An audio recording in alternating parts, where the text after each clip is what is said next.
Assalamualaikum warahmatullahi wabarakatuh. Selamat datang kawan-kawan semuanya di channel Riam Biru. Terima kasih banyak untuk kawan-kawan semua yang sudah berkenan hadir di channel ini. Dan sebelum kita menuju ke cerita, mohon izin untuk promo bawang goreng Nyai Wiji. Meskipun bawang gorengnya nggak ada gitu ya, tapi mungkin sebagian besar dari kawan-kawan sudah tahu bawang goreng Nyai Wiji sekarang udah bisa dibeli di Shopee maupun di Tokopedia, atau bisa menghubungi langsung ke admin kami. Itu aja. Sama satu hal lagi, kawan-kawan mungkin yang suka musik, mau explore musik dan sebagainya, bisa mampir di channel Rimbiana. Di situ ada beberapa track yang jazz gitu ya, terutama yang suka jazz, monggo mampir ya. Ada yang popnya juga, nanti kita explore yang lain. Itu aja. Dan kali ini ada satu cerita datang dari Mas Aris di Jawa Timur. Mas Aris menceritakan tentang satu pengalaman horor yang pernah dialaminya tahun 2002. Jadi di tahun 2002 tersebut, Mas Aris itu udah lulus sekolah ya. Dia itu udah lulus STM. Dan akhirnya apa? Dengan berbekal ijazah STM tersebut dan memang lumayan cukup berprestasi, akhirnya Mas Aris itu mendapatkan satu pekerjaan. Pekerjaan itu di luar kota, lebih tepatnya itu di sekitaran ibu kota Jakarta. Ya entah mungkin Cikarang, Tangerang atau mana, di mana di situ banyak ini ya, pabrik-pabrik gitu ya. Nah, bekerjalah Mas Aris di sana.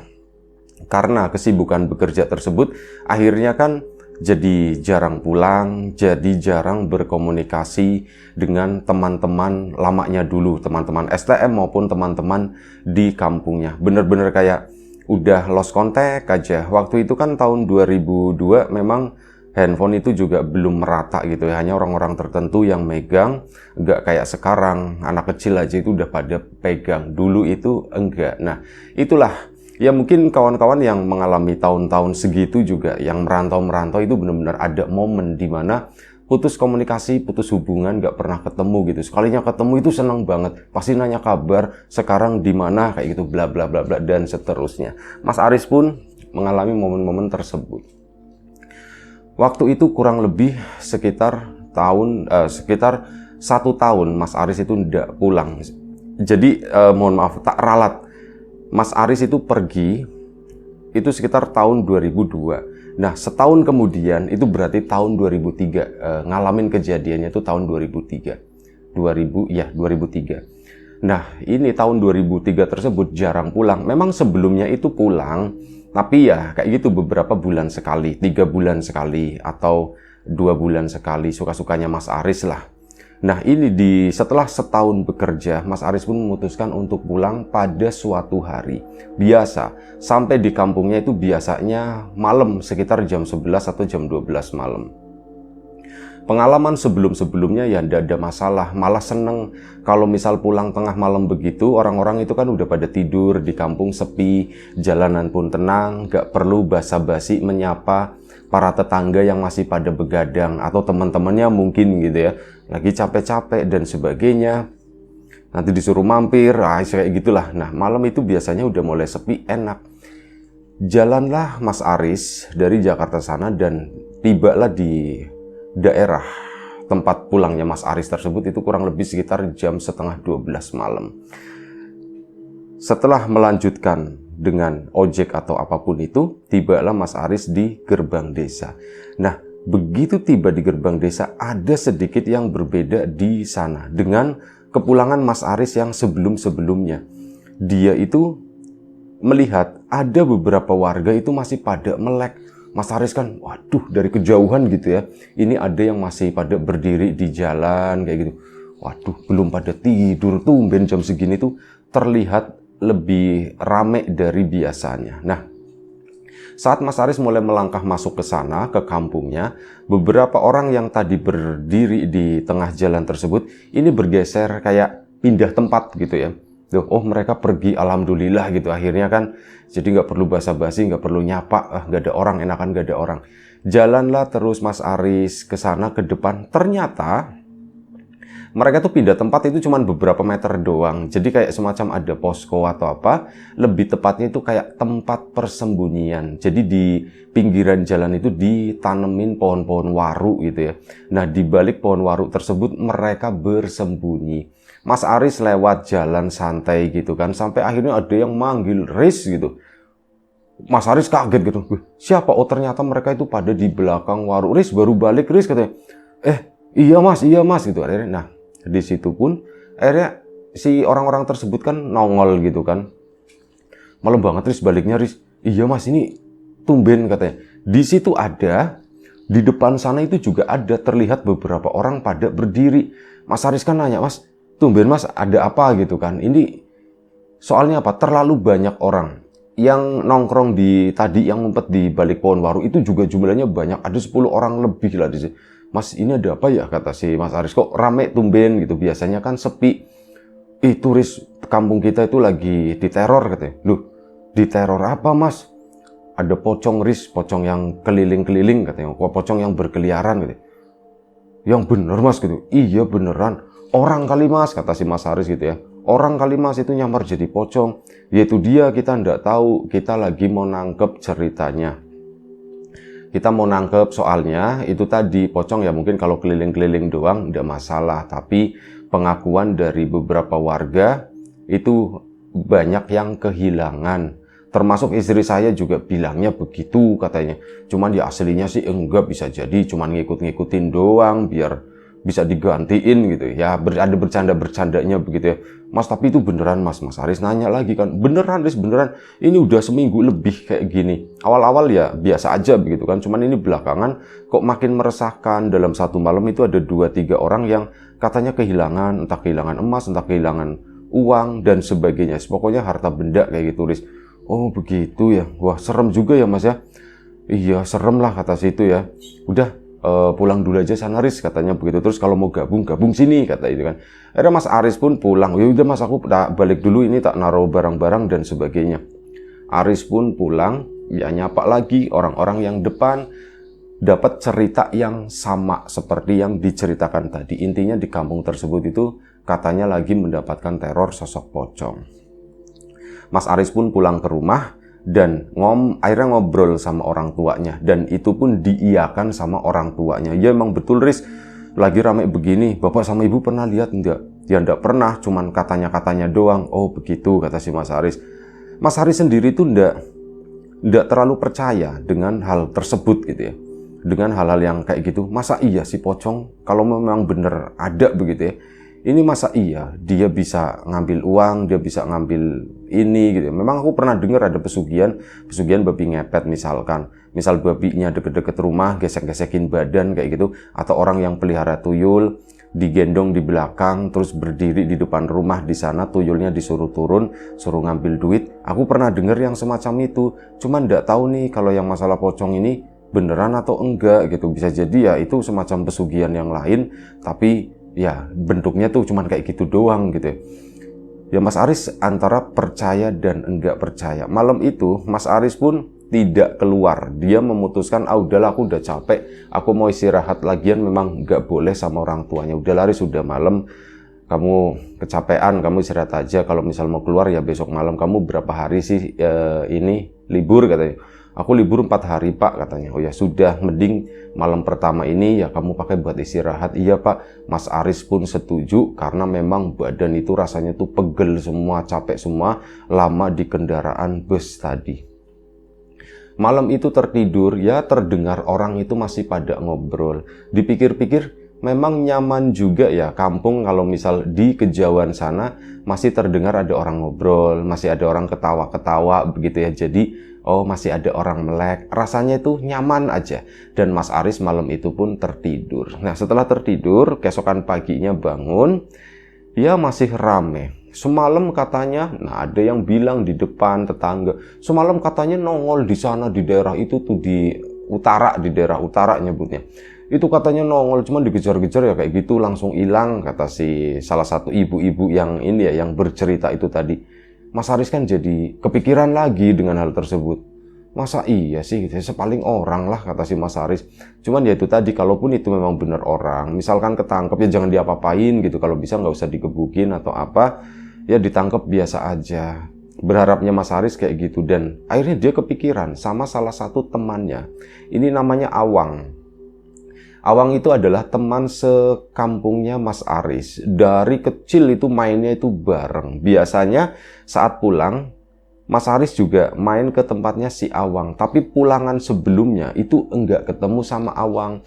Karena dia itu lagi keluar kota, lagi nganter keluarganya. Wah, aku jadi kepikiran sama si Awang. Kenapa kepikiran sama si Awang? Awang itu adalah sosok yang menarik buat Mas Aris. Cara berpikirnya itu out of the box.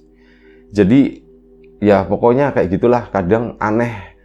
Makanya aku suka konsultasi kadang sama dia, sama si Awang ini, dan jawabannya itu ya begitu, jawabannya itu unik, enggak jawaban-jawaban yang seperti pada umumnya gitu, yang bisa keluar dari 1000 mulut. Sementara satu aja keluar dari Awang itu biasanya satu yang paling beda, satu yang paling jeleneh. Aku penasaran, aku mau nanya pendapatnya Ki Awang itu gimana. Biasa dijuluki sama teman-temannya itu Ki Awang. Ya soalnya kayak gitu, ngomongnya itu kadang aneh lah gitu ya. Akhirnya apa? Pagi-pagi itu, Pak, aku mau ke tempatnya si Awang. Loh, si Awang bukannya kerja ya, tapi kan ini hari Minggu, Pak. Oh iya ya, ya sudah sana ya sudah. Akhirnya berangkatlah si Mas Aris menuju ke rumahnya si Awang. Bener aja, Awangnya itu ndak ada. Awang itu lagi kerja. Nah, hari Minggu kerja. Iya, katanya tadi disuruh berangkat sama si bos. Dia itu nyupir ini, bawa mobil bak. Itu bawa snack. Nah, ini snack-snack kayak gitu. Jadi hari Minggu itu ada pengiriman kayak gitu. Jadi Mas Awang itu bekerja. Lah, kecewa.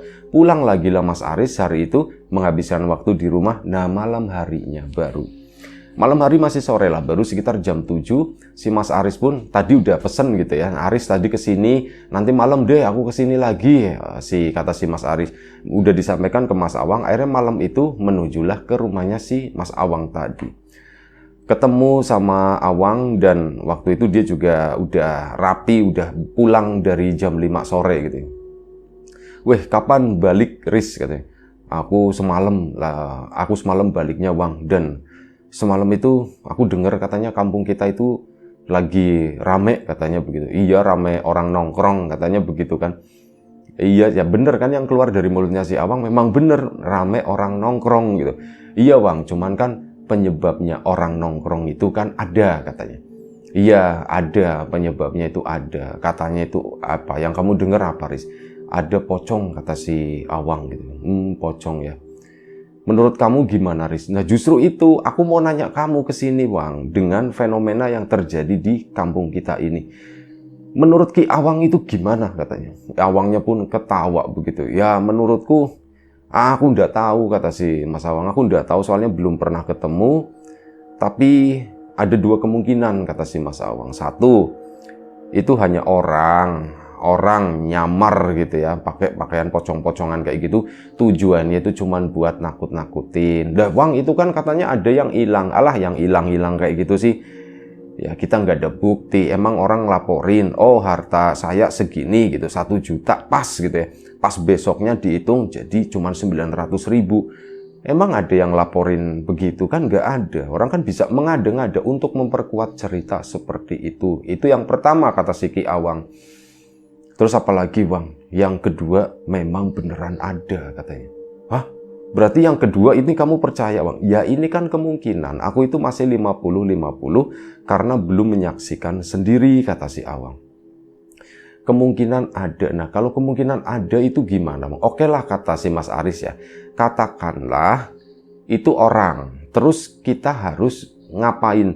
Ya kalau orangnya tinggal ditangkap aja kata si Mas Awang. Terus kalau misal ini gimana?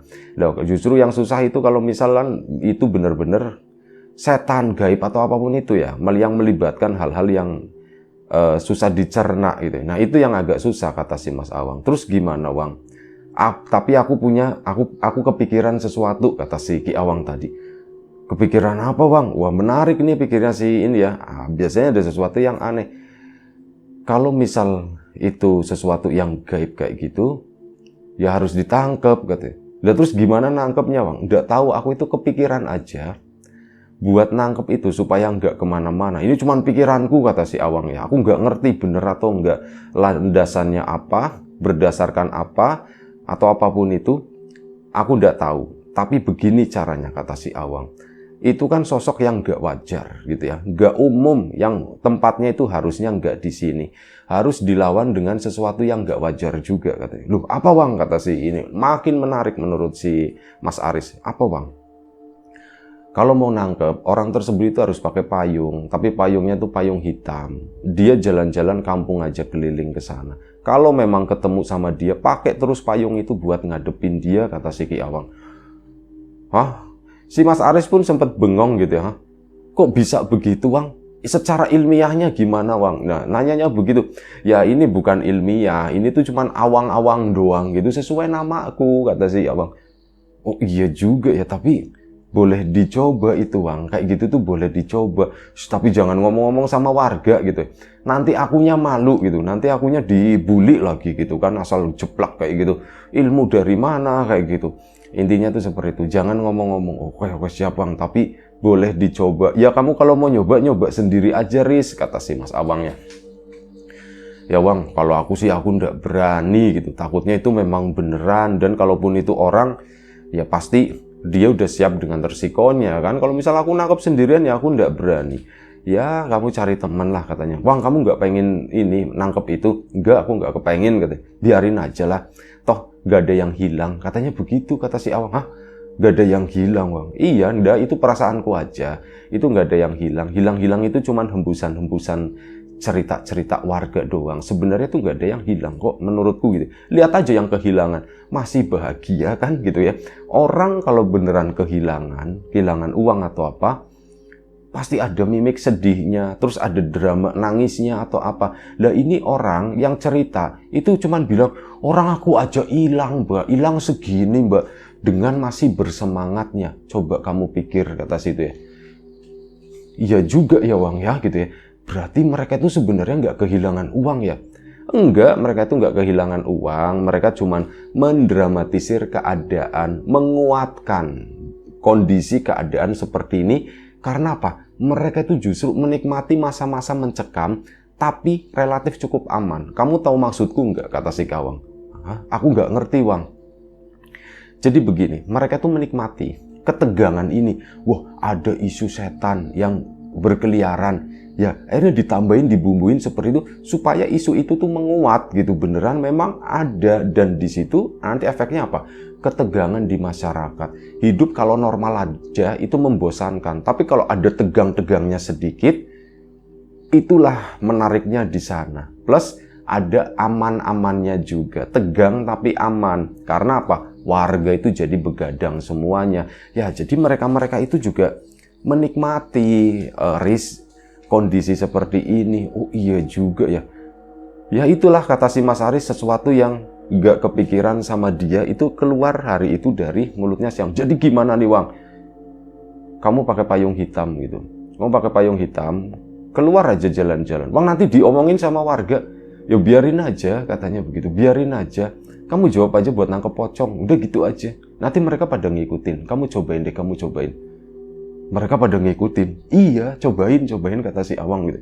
Mas Aris pun sebenarnya ragu gitu ya, dan memang ragu, nggak ada keberanian untuk melakukan hal tersebut. Akhirnya apa? Pulanglah si Mas Aris, udah cukup dirasa begitu ya, sekitar jam 9, jam setengah 10, pulang Mas Aris. Orang-orang di kampung itu udah pada siaga, udah pada berjaga di sana, terutama yang anak-anak mudanya gitu ya, udah pada nongkrong dan sebagainya. Mas Aris pun lewat begitu aja, dan Mas Aris itu keinget salah satu temannya lagi, itu namanya Burhan. Burhan itu lagi ngapain ya? Tak samperin ke sana gitu. Dan ternyata Burhan itu lagi di depan rumahnya. Ya lagi standby juga sama keluarganya. Keluarganya itu belum pada tidur. Karena dipanggil, Han sini Han.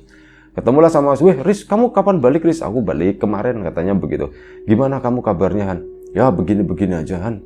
Rame ya, lagi rame. Ya Riz, lagi ada pocong keliaran Riz, katanya. Pocongnya ngambilin duit, intinya kayak gitu. Diceritakan cerita yang sama seperti yang didengar Mas Aris sebelumnya. Nah, ngobrol-ngobrol singkat tersebut, Han. Nah, Mas Burhan ini tuh teman, tapi dia itu apa ya, seneng disuruh-suruh gitu ya. Seneng disuruh-suruh, soalnya nanti apa? Biasanya suka ada upahnya kayak gitu. Itulah baik gitu ya si Mas Burhan. Nah, si Mas Aris pun ngomong, Han, kamu tak kasih proyek mau ndak? Oh, proyek apa Riz? Tiba-tiba kepikiran begitu aja. Aku itu tadi ngobrol sama Awang katanya. Ngobrol apa? Ya masalah ini, apa yang terjadi di kampung. Dan kamu tahu ndak, kata si Awang, apa Riz? Buat nangkep pocong itu, kamu harus melakukan sesuatu. Emang bisa katanya? Bisa, makanya kamu tak kasih proyek ini mau ndak katanya. Nanti tenang aja katanya. Udah jawaban tenang aja itu udah kode gitu ya. Dan Mas Burhan pokoknya siap, katanya begitu. Udah siap aja. Jadi gini, emang aku harus ngelakuin apa Riz? Jadi gini Han, kamu buat nangkep itu ada syaratnya. Ini kata Awang ya, kata Awang gitu. Kata Awang itu ada syaratnya. Syaratnya apa?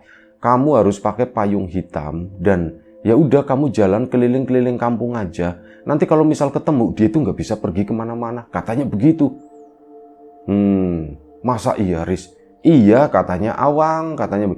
Cuman ya udah nggak apa-apa, dicobain aja. Kamu udah malam-malam tuh pakai payung hitam, udah jalan-jalan aja di kampung gitu. Nanti kalau memang pocongnya lagi apes, dia bakalan ketemu kok. Dan dia tuh nggak bisa pergi kemana-mana. Katanya Awang, ditegasin lagi begitu. Dan Mas Burhannya pun, ya sudah Riz, cuman aku udah ada payung hitam, terus ada payung kembang-kembang. Tenang aja, di rumahku ada, kata si Mas Aris. Yuk ke sana, yuk ke sana. Akhirnya ke rumahnya Mas Aris, ambil payung hitam. Orang tuanya pun nanya, payung buat apaan Riz? Ini Pak Burhan minjem, katanya. Mau nahan ketawa si Mas Aris. Burhan minjem. Loh, minjem memang buat apa gitu kan? Ini kan lagi nggak musim penghujan.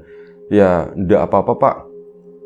Pokoknya Burhan minjem, katanya begitu. Sambil nahan ketawa, tetap keluar ke sana. Akhirnya apa? Yan, ini payungnya gitu. Oke Riz, ini mulainya kapan Riz? Ya bentar lagi lah, jam 10 atau jam berapa gitu. Oke, siap. Tapi aku nunggu sini ya. Ya nunggu dulu sini, enggak apa-apa. Bapaknya Mas Aris pun keluar. Kan, payung hitam buat apaan? Kamu minjem payung kayak gitu nggak musim penghujan? Ini Wak, buat nangkep pocong Wak gitu. Si bapaknya, udah nangkep pocong pakai payung gimana? Katanya Aris Pak, katanya. Riz, nih sini dulu sini. Ini gimana ceritanya? Akhirnya cerita ke bapaknya, Pak. Aku tadi ke Awang, katanya buat nangkep pocong itu harus pakai payung hitam Pak. Diteruskan ya, seterusnya begitu. Dan bapaknya pun akhirnya, dan Burhan mau Pak gitu kan. Akhirnya bapak pun ya kayak mau nahan ketawa gitu ya. Sudah biarin aja lah. Bapak pun masuk ke dalam sana. Udah, urusannya Mas Aris sama Mas Burhan. Jam 10 lewat, Han siap-siap jalan gitu. Mas Burhan pun akhirnya jalan ke sana. Gak apa-apa kan Dan? Ini tak kasih DP dulu, tak kasih semangat dulu, kasih bensin dulu. Oke siap, kata si Mas Burhan. Udah dikantongin duitnya. Mas Burhan pun jalan pakai payung malam-malam itu tadi. Sampai di warga kan ditanyain, Wan, kamu lagi ngapain? Ditanyain begitu sama orang, kamu lagi ngapain? Aku lagi mau nangkep pocong gitu kan. Nangkep pocong gimana?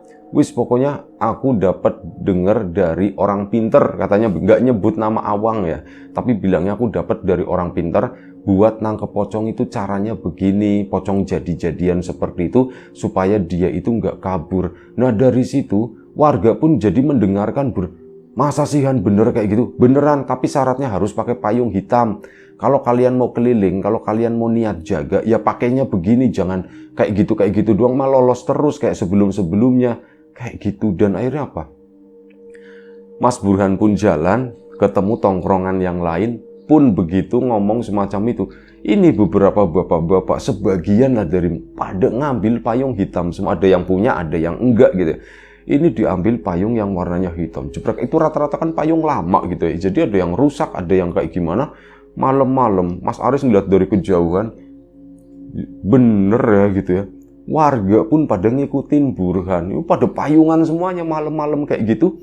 Dan Mas Aris pun ya nahan, dibilang nahan ketawa atau apa ya. Aku bayar Burhan murah, tapi aku dapat hiburan malam ini gitu. Aku nggak sabar pengen cerita ke si Awang. Dan nggak lama setelah itu, Awang itu datang, nyamperin Aris sambil ya kayak gitu nahan ketawa juga. Riz, kamu parah ya Riz, kamu parah katanya. Parah gimana? Ya itu mereka tuh jadi kayak gitu. Ya kan ini kata Ki Awang katanya. Si Awangnya pun cuman diem aja. Tapi ya nggak kayak gini juga Riz. Udah nggak apa-apa Wang, biarin aja. Siapa tahu omonganmu tuh bener. Dan akhirnya sudah. Malam itu si Awang gantian main di tempatnya si Mas Aris. Sambil nungguin Burhan sama warga balik ya. Dan gak disangka-sangka jam 12 malam ya hampir-hampir jam 12 lah, warga pun pada pulang gitu. Dan pada pulang itu mendengar ada udah ketangkep kayak gitu. Dan akhirnya apa? Mas Aris ya kaget kan sama Awang, apanya udah ketangkep? Jangan-jangan pocongnya udah ketangkep, Riz gitu kan. Wah, berarti bener dong Wang, ya aku udah tahu gitu kan. Akhirnya apa? Burhan pun laporan, Riz, pocongnya udah ketangkep, Riz gitu. Loh, udah ketangkep gimana ceritanya? Itu memang orang, katanya begitu. Hah, orang? Orang mana? Orang sana, orang kampung sebelah. Ya kayak gitu ditangkep. Ya setelah dapat salam hangat gitu kan. Akhirnya apa, ngaku katanya memang disuruh sama orang. Jadi dia tuh dikasih kerjaan begitu buat nakut-nakutin. Ya supaya kalau takut kan jadi sepi. Ternyata sebaliknya, justru malah rame di sini. Nah ya udah, pokoknya intinya tadi ketangkep, dia tuh lagi ngumpet ke sana, gak bisa kabur beneran, Riz, pakainya payung hitam gitu. Itu mau ketawa lagi sih Mas Arisnya. Ketangkep ya kayak gitu, dibayar sama orang. Ini yang bayar ini maling supaya kampung sepi, jadinya mereka tuh bebas beraktivitas, katanya begitu. Oh jadi begitu, Wang, bener Wang gitu kan. Iya Wang, bener Wang, kata si Mas Burhan. Udah tahu ini dukunnya siapa sih Riz yang ngasih tahu kayak gitu, Riz? Ya wis pokoknya orang pinter, kata si Mas Aris. Pokoknya orang pinter. Terus kamu ngomong-ngomong sama orang udah gitu. Kamu jangan ngomong-ngomong ke orang kalau ini dari Aris, kalau Aris dari orang pinter. Jangan, bilang aja aku mimpi, katanya begitu. Wis pokoknya aku tiba-tiba kepikiran seperti ini, kata si itu. Mas Burhan pun nurut. Ya kan Mas Burhan kan kamu itu dapat dari mana? Gurunya siapa? Kayak gitu kan. Aku nggak dapat dari mana-mana, aku cuman tiba-tiba kepikiran begitu aja. Untuk menangkap pocong harus pakai payung hitam, jalan malam-malam, hanya sebatas itu. Dibayar lunas sama Aris, dikasih bonus begitu. Pas Burhan pun seneng, Riz makasih ya Riz ya. Keesokan paginya namanya Burhan itu melambung. Namanya Burhan ini gara-gara Burhan tuh hebat tuh. Nah dari situ cuman ada efeknya. Jadi banyak orang itu nanya ke Mas Burhan. Dan Mas Burhan ini ya kan memang nggak ngerti ilmu, cuman asal aja gitu. Dan dia tuh sempet jadi seorang dukun gitu ya. Orang dukun itu selama beberapa bulan lah, kurang lebih sekitar 6 bulan. Banyak orang yang datang ke Mas Burhan, tapi karena yang datang itu yang nggak pada sembuh, akhirnya kedukunannya itu pun luntur gitu. Si Burhan nggak cocok gitu ya, nggak cocok aku ke si Burhan. Akhirnya pelanggannya pun jadi kurang. Nah itu satu malam yang secara tidak sengaja dan itu beruntun gitu ya, dari Mas Aris ke Awang, balik lagi Mas Aris sampai ke Burhan, yang sempat mengubah kehidupannya Mas Burhan menjadi seorang dukun. Sementara dia sendiri itu sebenarnya nggak ngerti apa-apa. Semuanya itu kayak faktor ketidaksengajaan dan ya ada kebetulan juga di sana. Apa yang dilakukan oleh Mas Burhan itu ternyata memang bisa buat nangkep si pocong tersebut yang dia itu nggak punya ilmu, nggak punya apa gitu ya. Cuman kabur aja. Pakaiannya dilepas, langsung ganti pakaian hitam, itu nggak kelihatan. Jadi lebih susah ditangkep lah. Secara logika itu kayak gitu, kata si Mas Aris. Tapi untuk masalah kasus-kasus yang kayak gitu, pocong dan sebagainya, di beberapa kampung yang lain, Mas Aris itu katanya pernah mendengar memang beneran terjadi dan bukan seperti yang terjadi di kampungnya Mas Aris. Mereka di sana itu lebih berat karena yaitu tadi, pocongnya itu emang pocong beneran yang gak bisa dipegang. Itu aja satu cerita dari Mas Aris. Kawan-kawan di rumah juga terima kasih banyak. Semoga tetap bisa menghibur kawan-kawan semuanya di akhir pekan ini. Terima kasih kawan-kawan yang udah kasih support, udah kasih dukungan, apapun itu, kawan-kawan subscriber, kawan-kawan membership, kawan-kawan yang udah kasih support dalam bentuk super thanks ke Riam Biru, terima kasih banyak. Kawan-kawan yang udah ngasih like, udah nge-share ke yang lainnya, kawan-kawan yang udah ninggalin komentar juga, terima kasih banyak. Doa terbaik dari kami untuk kawan-kawan semua, semoga selalu diberi kemudahan dalam hal apapun, termasuk kemudahan dalam hal rizki, yang sakit segera diberi kesembuhan, yang sehat tetap dijaga kesehatannya. Sampai jumpa di episode selanjutnya Riam Biru. Terima kasih, jaga kesehatan kawan-kawan semuanya. Assalamualaikum warahmatullahi wabarakatuh.